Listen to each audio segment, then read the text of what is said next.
লোহিত সাগরে নতুন আতঙ্ক। ইয়েমেনি বাহিনী ডুবিয়ে দিল আরও এক ইসরায়েলি জাহাজ ইটারনিটি সি। বারবার সতর্ক করা হয়েছিল, কিন্তু কোনো কাজ হয়নি।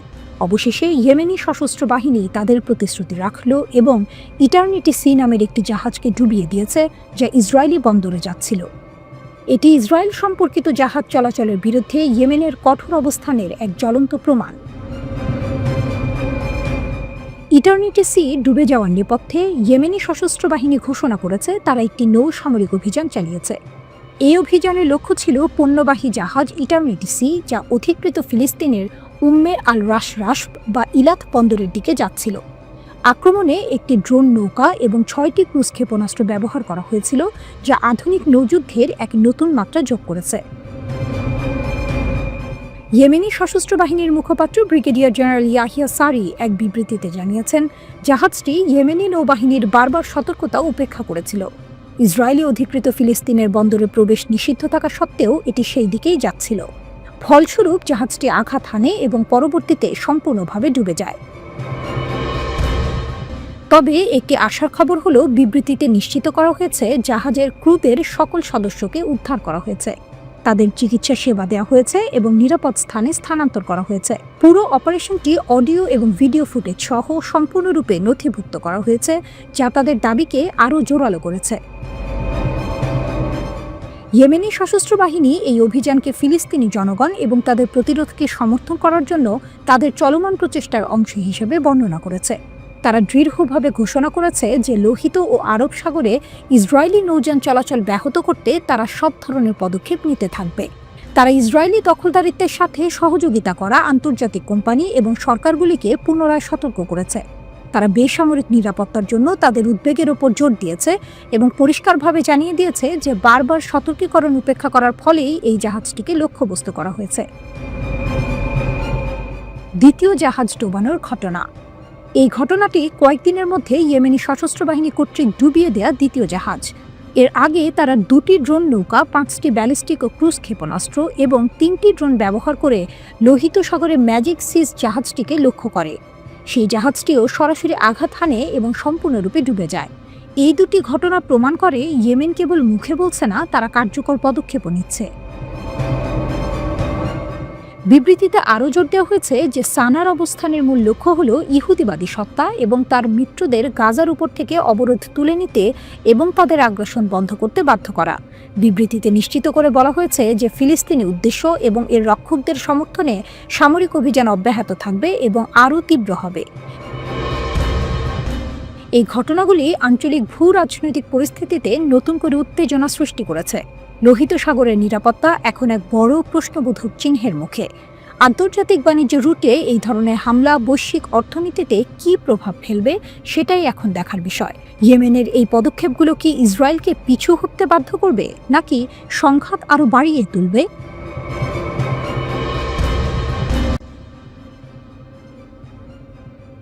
ইরান যেন রণহুঙ্কার দিল। তাদের শীর্ষ সামরিক মুখপাত্র ব্রিগেডিয়ার জেনারেল আবুল ফাজল শেখার্চি সাফ জানিয়ে দিয়েছেন, পশ্চিম এশিয়ায় অবস্থিত মার্কিন যুক্তরাষ্ট্র এবং ইসরায়েলের সকল সামরিক ঘাঁটি ইরানের হামলার আওতায়। শেখার্চি দাবি করেছেন, সাম্প্রতিক সংঘাতের জন্য মার্কিন যুক্তরাষ্ট্রই মূল দায়ী এবং ইরান তার আত্মরক্ষার জন্য ধ্বংসাত্মক প্রতিশোধ নিতে প্রস্তুত। শেখার্চি আল মায়াদিনকে দেয়া এক সাক্ষাৎকারে বলেছেন, ইরান যুদ্ধ শুরু করেনি, কিন্তু প্রতিপক্ষের ধ্বংসাত্মক হামলার জবাবে 12 দিনের মধ্যে কার্যকরভাবে পাল্টা জবাব এনেছে। তিনি জোর দিয়ে বলেন, এই পাল্টা হামলায় শত্রুদের উল্লেখযোগ্য ক্ষতি হয়েছে। তার মতে, শক্তিশালী ইরানি প্রতিশোধমূলক অভিযান সহ্য করার পরেই প্রতিপক্ষরা যুদ্ধবিরতিতে বাধ্য হয়েছে। তিনি দাবি করেছেন, সংঘাত শেষ হওয়ার আগে শেষ ক্ষেপণাস্ত্র এবং ড্রোন ইরানি নিক্ষেপ করেছিল।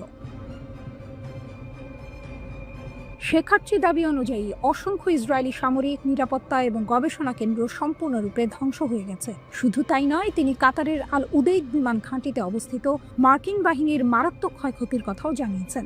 সবচেয়ে চমকপ্রদ তথ্য হলো, শেখার্চি বলেছেন, শত্রুদের বেশিরভাগ ক্ষয়ক্ষতি কঠোরভাবে গণমাধ্যম থেকে গোপন রাখা হয়েছে। তিনি পশ্চিমা গণমাধ্যমের বিশ্বাসযোগ্যতা নিয়ে প্রশ্ন তুলেছেন এবং চ্যালেঞ্জ করে বলেছেন, শত্রুরা যদি সত্যি গণতান্ত্রিক এবং সৎ হয়, তাহলে তাদের ক্ষয়ক্ষতি বিশ্বের কাছে প্রকাশ করতে দিন। তার মতে ইরানি ড্রোন এবং ক্ষেপণাস্ত্র বিশ্বের সবচেয়ে উন্নত বিমান প্রতিরক্ষা ব্যবস্থাকেও ভেদ করতে সক্ষম হয়েছে এবং ইসরায়েলের আকাশসীমা আমাদের কাছে হয়েছে। শেখার্চি নিশ্চিত করেছেন ইরানের অনেক হামলা কৌশলগত লক্ষ্যবস্তুতে আঘাত হেনেছে এবং তেহরানের কাছে এখনো আরও অনেক কৌশলগত লক্ষ্যবস্তু রয়েছে। তিনি বলেছেন আঘাতপ্রাপ্ত লক্ষ্যবস্তুর প্রকৃতির কারণে শত্রুদের মনোবল ভেঙে পড়েছে। তার দাবি ইসরায়েলি সামরিক বাহিনীকে নিজেদের আশ্রয় কেন্দ্রে ফিরে যেতে হয়েছে, সাধারণ বসতি স্থাপনাকারীরা নয়। এছাড়াও তিনি প্রকাশ করেছেন যে ইরানি বাহিনী অনেক মার্কিন ও ইসরায়েলি ড্রোন ভূপাতিত করেছে। শেখার্চি স্পষ্টভাবে সতর্ক করেছেন ইরান যে কোনো নতুন আগ্রাসনের প্রচেষ্টার বিরুদ্ধে ধ্বংসাত্মক শক্তির সাথে প্রতিক্রিয়া জানাতে দৃঢ় প্রতিজ্ঞ। তিনি আবারও জোর দিয়ে বলেছেন পশ্চিম এশিয়ায় অবস্থিত মার্কিন ও ইসরায়েলি ঘাঁটিগুলো ইরানের ফায়ার রেঞ্জের মধ্যে। শেখার্চি মার্কিন যুক্তরাষ্ট্র, ইসরায়েল এবং তাদের সমর্থকদের যুদ্ধবিরতি লঙ্ঘনের বিরুদ্ধে কঠোর হুঁশিয়ারি দিয়েছেন। তিনি বলেছেন যে কোনো ভুলের জবাব বিধ্বংসী হবে এবং ইরানের প্রতিশোধ আগের চেয়েও বেশি ধ্বংসাত্মক হবে, যেখানে নতুন এবং অপ্রত্যাশিত সামরিক কৌশল ব্যবহার করা হবে। তিনি স্পষ্ট করে বলেছেন যে কোনো ভুল বা আগ্রাসনের ক্ষেত্রে আমরা সমস্ত লাল রেখা অতিক্রম করব, অর্থাৎ ইরান তাদের সীমা অতিক্রম করতে মোটেই দ্বিধা করবে না। ইরানের প্রতিরক্ষা সক্ষমতা নিয়ে শেখার্চি গর্ব করে বলেছেন দেশটির উন্নত এবং ধ্বংসাত্মক সামরিক শক্তি রয়েছে। তারা স্বাধীনভাবে অস্ত্র তৈরি করে, দ্রুত আপডেট করে এবং দীর্ঘস্থায়ী সংঘাতে জড়াতে ভয় পায় না। তিনি প্রতিশ্রুতি দিয়েছেন আমাদের বিজ্ঞানী এবং প্রকৌশলীরা বিদেশি সহায়তা ছাড়াই অত্যাধুনিক অস্ত্র তৈরি করতে পারেন এবং ইরানের অস্ত্রাগার যে কোনো সংঘাতের ফলাফল পরিবর্তন করতে পারে। মার্কিন যুক্তরাষ্ট্রকে হুঁশিয়ারি দিয়ে তারা বলেছেন তারা যে কোনো আগ্রাসনের প্রতিক্রিয়ায় ইরানের তিক্ততার স্বাদ পাবে।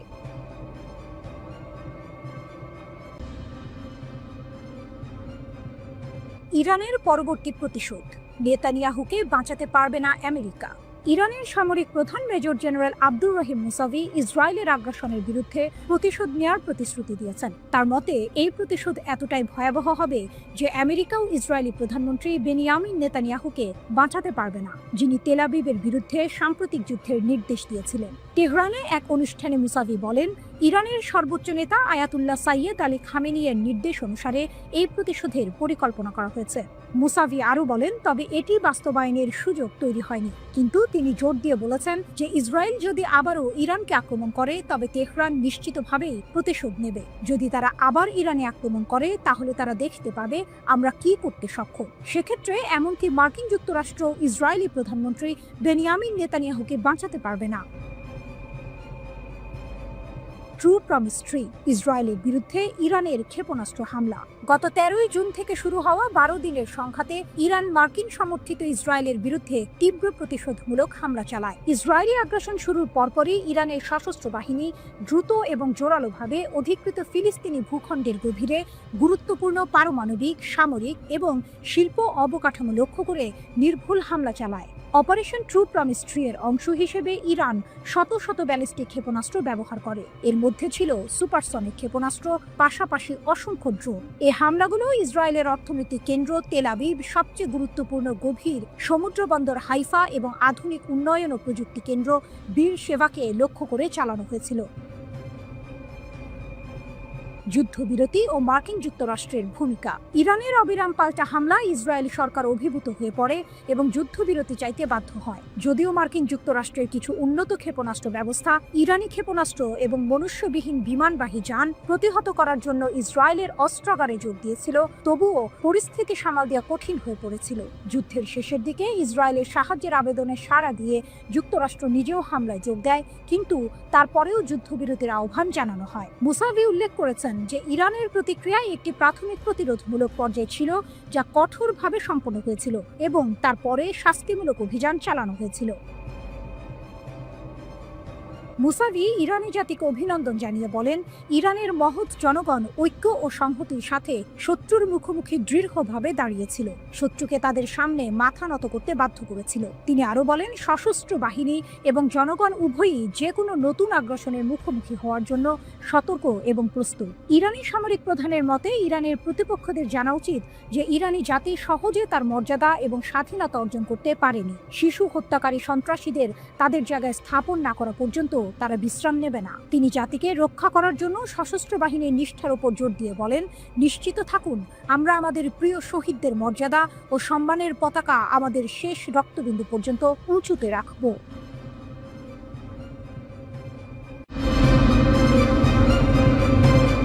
মধ্যপ্রাচ্যের উত্তপ্ত পরিস্থিতি যেন আরও জটিল হচ্ছে। ইসরায়েল ও ইরানের মধ্যে চলা 12 দিনের সংঘাতের পর ইরান এখন আরও কঠোর অবস্থানে। তাদের সামরিক বাহিনীর ঘোষণা অনুযায়ী পরবর্তী কোনো ইসরায়েলি আগ্রাসনে কোনো রেড লাইন মানবে না তেহরান। ইসরায়েলকে ইরানের চরম হুঁশিয়ারি, কোনো রেড লাইন থাকবে না। ইরানের বিপ্লবী গার্ড কোর IRGC এর মুখপাত্র ব্রিগেডিয়ার জেনারেল আলী মোহাম্মদ নাইনি এক বিস্ফোরক মন্তব্য করেছেন। তিনি বলেছেন, ইসরায়েল যদি আবারও আগ্রাসন চালায় তাহলে ইরানের প্রতিক্রিয়া হবে ভয়াবহ এবং তখন কোনো রেড লাইন থাকবে না। আল মায়াদিন টেলিভিশনকে দেয়া এক সাক্ষাৎকারে নাইনি এই হুঁশিয়ারি দেন। তার মতে, ইরানের বিরুদ্ধে 12 দিনের আগ্রাসনে ইসরায়েলি সরকার তাদের লক্ষ্য অর্জনে পুরোপুরি ব্যর্থ হয়েছে। তিনি জোর দিয়ে বলেন, ইরানের দ্রুত প্রতিক্রিয়া শত্রুদের সব হিসাব নিকাশকে বানচাল করে দিয়েছে। নাইনি জানান, সাম্প্রতিক যুদ্ধে শত্রুর মূল লক্ষ্য ছিল ইরানের সামরিক সক্ষমতা ধ্বংস করা এবং ইসলামী প্রজাতন্ত্রকে আত্মসমর্পণ ও ভেঙে ফেলতে বাধ্য করা। তিনি আরও বলেন, আলোচনার মাধ্যমে লক্ষ্য অর্জনে ব্যর্থ হওয়ার পরেই শত্রুরা ইরানের বিরুদ্ধে সামরিক পদক্ষেপ নিতে বাধ্য হয়েছিল। IRGCর এই মুখপাত্রের মতে, ইরানের শত্রুদের ইসলামী প্রজাতন্ত্র সম্পর্কে যথেষ্ট ধারণা নেই। স্যাটেলাইট তথ্যে ইসরায়েলের দুর্বলতা প্রকাশ। যুদ্ধের ময়দানে ইসরায়েল চূড়ান্ত বিজয় দাবি করলেও যুক্তরাষ্ট্রের সংবাদ মাধ্যম দ্য টেলিগ্রাফের এক প্রতিবেদন ভিন্ন চিত্র তুলে ধরেছে। হাতে আসা স্যাটেলাইট রাডার তথ্যের ভিত্তিতে টেলিগ্রাফ দাবি করেছে, সাম্প্রতিক যুদ্ধে ইরানের ক্ষেপণাস্ত্র ইসরায়েলের অন্তত 5টি সামরিক ঘাঁটিতে সরাসরি আঘাত হেনেছে। ইসরায়েল সরকার এখন পর্যন্ত আনুষ্ঠানিকভাবে এই হামলার ঘটনা স্বীকার করেনি। এমনকি কঠোর সামরিক বিধিনিষেধের কারণে দেশটির কোনো সংবাদ মাধ্যমও এই নিয়ে খবর প্রকাশ করতে পারেনি। এই তথ্য ফাঁস হওয়ায় প্রতিদ্বন্দ্বী দুই পক্ষের মধ্যে কথার লড়াই আরও তীব্র হবে বলেই ধারণা করা হচ্ছে। ইসরায়েলের প্রতিরক্ষা ব্যবস্থার দুর্বলতা নিয়ে প্রশ্ন।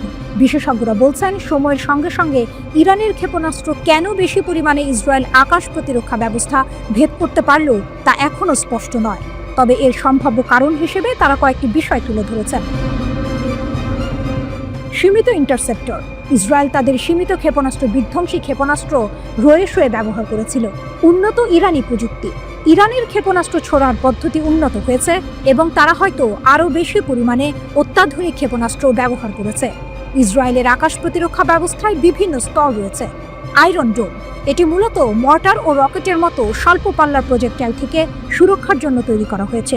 ডেভিড স্লিং সিস্টেম, এটি মাঝের স্তরের প্রতিরক্ষা নিশ্চিত করে এবং ড্রোনও 300 কিলোমিটার পর্যন্ত দূরত্বের ক্ষেপণাস্ত্র আটকাতে পারে। অ্যারো সিস্টেম, এটি সবচেয়ে ওপরের স্তরের জন্য, যা দীর্ঘ দূরত্বের ব্যালিস্টিক ক্ষেপণাস্ত্রকে বায়ুমণ্ডলে ফিরে আসার আগেই ধ্বংস করে ফেলে। তবে এই বহুস্তরীয় প্রতিরক্ষা ব্যবস্থা থাকা সত্ত্বেও ইরানের ক্ষেপণাস্ত্রের সফল আঘাত ইসরায়েলের নিরাপত্তা নিয়ে নতুন প্রশ্ন তৈরি করেছে।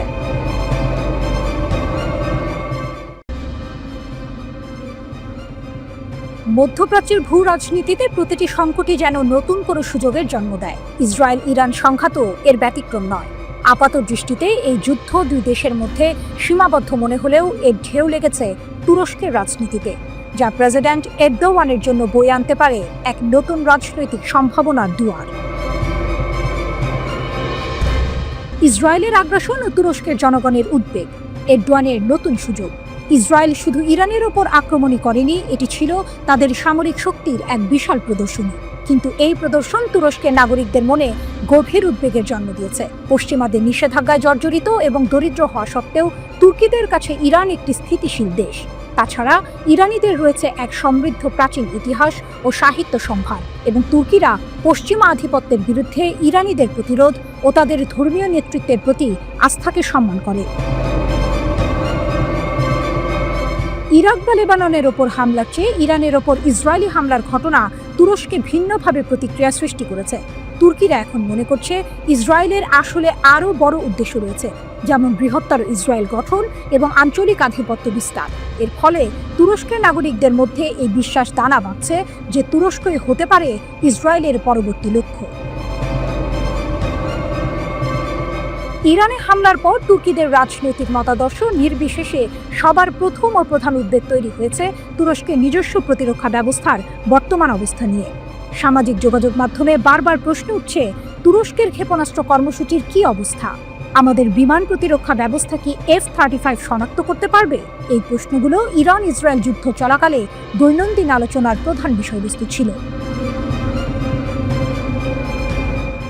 এরদোয়ানের নির্বাচনী কৌশল, প্রতিরক্ষা শিল্পের সাফল্য। তুরস্কের প্রেসিডেন্ট রিসেপ তাইয়েপ এরদোয়ান 2027 সালের প্রেসিডেন্ট নির্বাচনে তৃতীয় মেয়াদে প্রতিদ্বন্দ্বিতা করবেন বলে ধারণা করা হচ্ছে।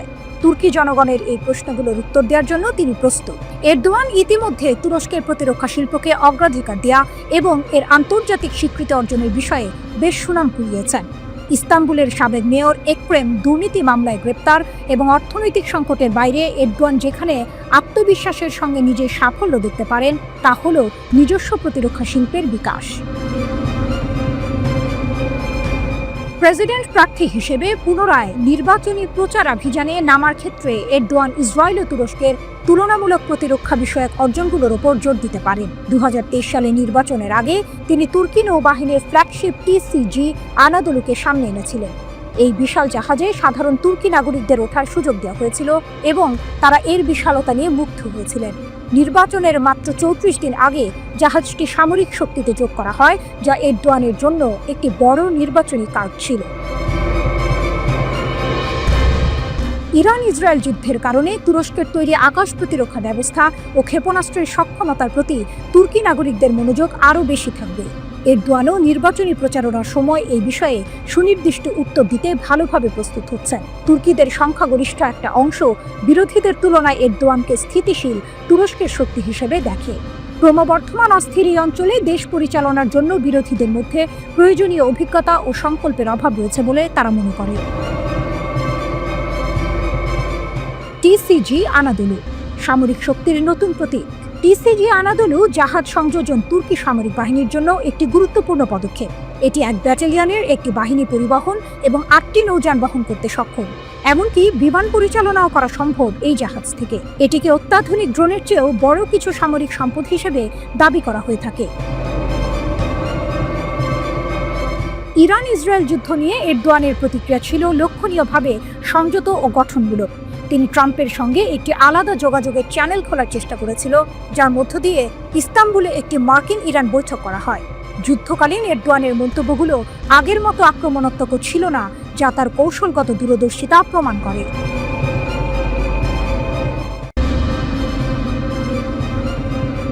মধ্যপ্রাচ্যের উত্তেজনা যেন থামছেই না।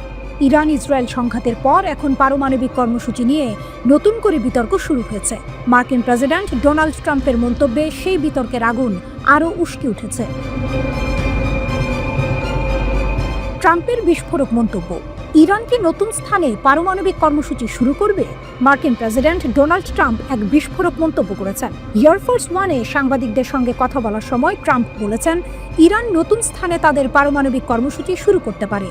তিনি মনে করেন, গত মাসে মার্কিন হামলার পর ইরানের পারমাণবিক কর্মসূচি স্থায়ীভাবে পিছিয়ে গেছে। তবে ট্রাম্পের শঙ্কা, যুক্তরাষ্ট্র ও ইসরায়েলের হামলার পর তেহরান নতুন স্থানে তাদের কর্মসূচি পুনরায় শুরু করতে পারে।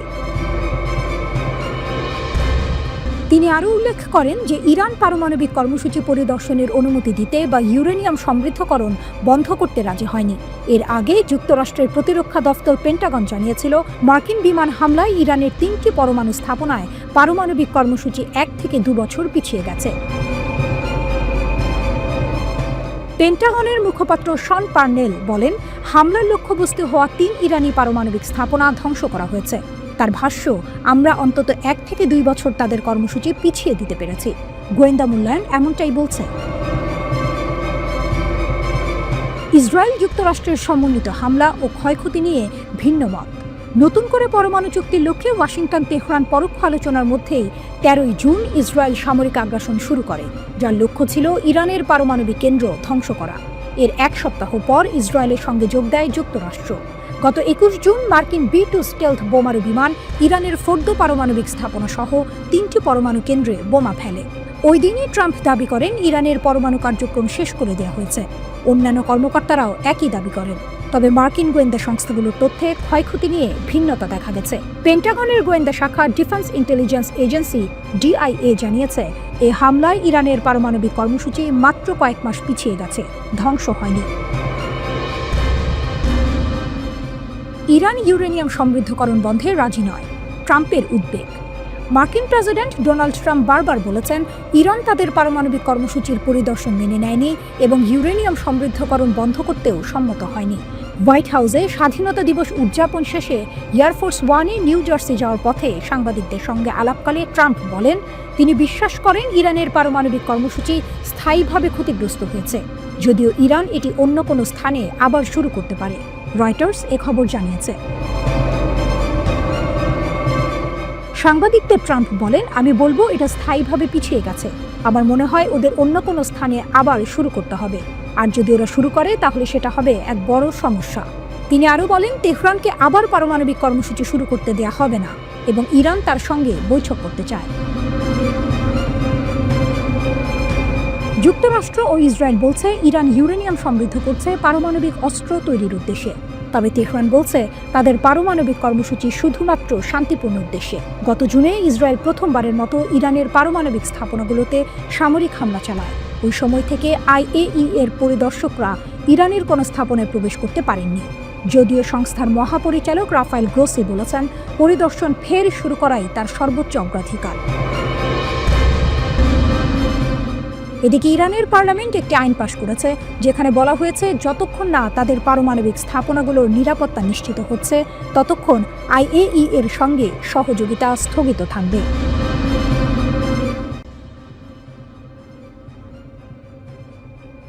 গাজায় চলমান সংঘাতে ইসরায়েলি বাহিনীর ভেতরের চিত্রটা ভয়ঙ্কর। হামাসের সঙ্গে যুদ্ধ করতে গিয়ে নিজেদের ভুলেই মারা গেছে 31 জন সেনা। ভাবা যায়, ইসরায়েলি আর্মি রেডিওর এক প্রতিবেদনে এই চাঞ্চল্যকর তথ্য বেরিয়ে এসেছে।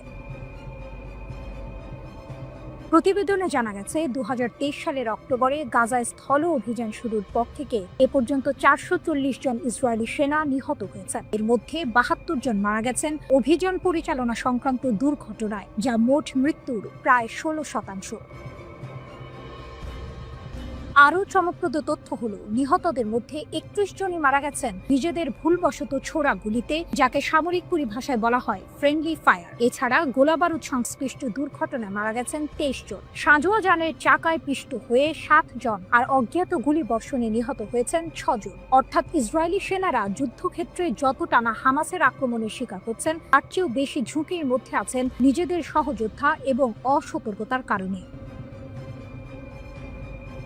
যুদ্ধবিরতি ভেঙে যাওয়ার পর গত 18 মার্চ ইসরায়েল যখন গাজায় সামরিক অভিযান আবার শুরু করে, তখন থেকে এখন পর্যন্ত 32 জন ইসরায়েলি সেনা নিহত হয়েছেন। এর মধ্যে 2 জন মারা গেছেন অভিযান পরিচালনা সংশ্লিষ্ট দুর্ঘটনায়। ইসরায়েলি সামরিক তথ্য অনুসারে 2023 সালের 7 অক্টোবর যুদ্ধ শুরু হওয়ার পর থেকে 882 জন সৈন্য নিহত এবং 6032 জন আহত হয়েছে।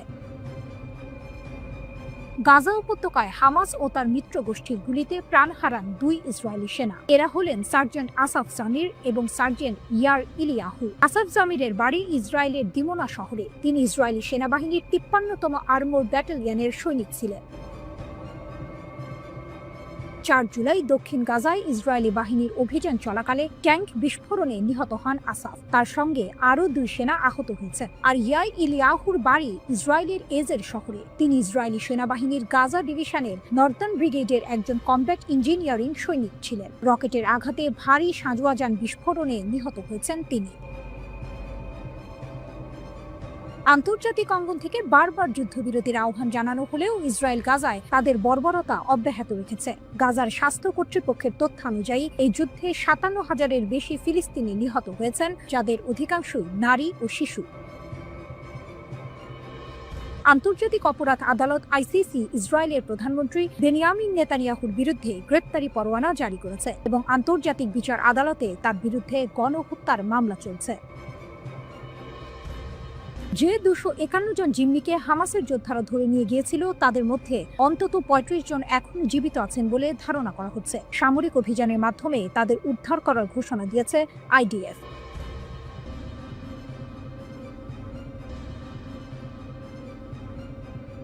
ইসরায়েলের সামরিক ঘাঁটিতে ইরানের ভয়াবহ আঘাত। স্যাটেলাইট তথ্যে চাঞ্চল্যকর মোড়। দীর্ঘ 12 দিনের সংঘাত শেষে ইসরায়েল দাবি করেছিল ইরানের ছোড়া প্রায় 84% ক্ষেপণাস্ত্রই প্রতিহত করা হয়েছে, কিন্তু স্যাটেলাইট চিত্র যেন ভিন্ন গল্প বলছে। টেলিগ্রামের এক প্রতিবেদন অনুযায়ী ওরেগন স্টেট ইউনিভার্সিটির গবেষকদের বিশ্লেষণ করা স্যাটেলাইট চিত্র থেকে জানা গেছে গত মাসে ইরান অন্তত 5টি ইসরায়েলি সামরিক স্থাপনায় সফলভাবে আঘাত হেনেছে। এর মধ্যে রয়েছে উত্তর, মধ্য ও দক্ষিণ ইসরায়েলের গুরুত্বপূর্ণ লক্ষ্যবস্তু, এমনকি একটি গোয়েন্দা তথ্য সংগ্রহ কেন্দ্র এবং একটি লজিস্টিক ঘাঁটিও।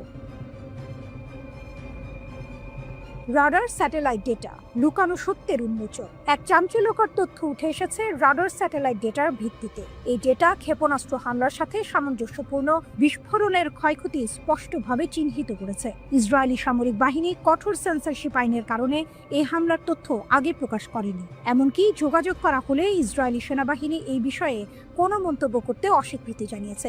ইসরায়েলি সামরিক সেন্সরশিপ আইন সক্রিয় সংঘাতের সময় সংবেদনশীল নিরাপত্তা তথ্য প্রকাশে কঠোর বিধিনিষেধ আরোপ করে, যা এই গোপনীয়তার মূল কারণ। বিমান প্রতিরক্ষা ব্যবস্থার দুর্বলতা, কৌশলগত বিপর্যয়। টেলিগ্রাফের প্রতিবেদন আরও বলছে, সংঘাতের প্রথম 8 দিনে ইরানের ক্রমবর্ধমান সংখ্যক ক্ষেপণাস্ত্র ইসরায়েলের বহুল আলোচিত বিমান প্রতিরক্ষা ব্যবস্থায় সফলভাবে প্রবেশ করেছে। বিশ্লেষকরা মনে করছেন সীমিত ইন্টারসেপ্টর ক্ষেপণাস্ত্র সরবরাহ, ইরানের আরও উন্নত প্রযুক্তি অথবা আক্রমণ কৌশলের পরিবর্তনের কারণে এটি ঘটেছে। ইরান ইসরায়েলের বিমান প্রতিরক্ষা ব্যবস্থাকে পরাজিত করার জন্য এক অভিনব কৌশল ব্যবহার করেছে, ড্রোন এবং ক্ষেপণাস্ত্র হামলা। এই কৌশল অনুযায়ী আত্মঘাতী ড্রোনগুলো প্রথমে নিক্ষেপ করা হয়, যা ইসরায়েলি প্রতিরক্ষা ব্যবস্থাকে ব্যস্ত ও বিভ্রান্ত করে তোলে। যখন প্রতিরক্ষা ব্যবস্থা ড্রোনগুলোকে প্রতিহত করতে ব্যস্ত থাকে, তখন মূল ক্ষেপণাস্ত্রগুলো সফলভাবে লক্ষ্যবস্তুতে আঘাত হানে। নাম প্রকাশ না করার শর্তে টেলিগ্রাফকে একজন জ্যেষ্ঠ ইরানি কর্মকর্তা বলেছেন, এই ড্রোন ব্যবহার ছিল ইসরায়েলি প্রতিরক্ষা ব্যবস্থাকে পরাস্ত করার একটি ইচ্ছাকৃত কৌশল। ড্রোন নিক্ষেপের মূল লক্ষ্য হলো তাদের সিস্টেমগুলোকে ব্যস্ত রাখা, ওই কর্মকর্তা বলেন। সংঘাতের অপ্রত্যাশিত বাঁক, ইরানের প্রতিশোধ ও মার্কিন যুক্তরাষ্ট্রের হস্তক্ষেপ। 13 জুন ইসরায়েলি সরকার ইরানের বিরুদ্ধে বেআইনি আগ্রাসন শুরু করে, যার ফলে অনেক জ্যেষ্ঠ কমান্ডার, পারমাণবিক বিজ্ঞানী এবং সাধারণ নাগরিক নিহত হন। এর প্রতিক্রিয়ায় ইরান 24 ঘন্টারও কম সময়ের মধ্যে ক্ষেপণাস্ত্র ও ড্রোন হামলা চালিয়ে প্রতিশোধ নেয়। এরপর ট্রু প্রমিস ট্রি এর অধীনে ধারাবাহিক প্রতিশোধমূলক অভিযান চালানো হয়। যুদ্ধ আরও তীব্র হয় যখন 22 জুন মার্কিন যুক্তরাষ্ট্র ইসরায়েলের পক্ষে যুদ্ধে প্রবেশ করে। মার্কিন বোমারু বিমান আন্তর্জাতিক আইন লঙ্ঘন করে 3টি ইরানি পারমাণবিক স্থাপনায় আঘাত হানে। এর জবাবে ইরান আত্মরক্ষার জন্য কাতারের আল উদেইদ বিমান ঘাঁটিতে ক্ষেপণাস্ত্র হামলা চালায়, যা পশ্চিম এশিয়ার বৃহত্তম মার্কিন সামরিক বিমান ঘাঁটি। অবশেষে যুদ্ধবিধ্বস্ত ইসরায়েলি সরকার 24 জুন একতরফাভাবে একটি যুদ্ধবিরতি চুক্তি মেনে নিতে বাধ্য হয়।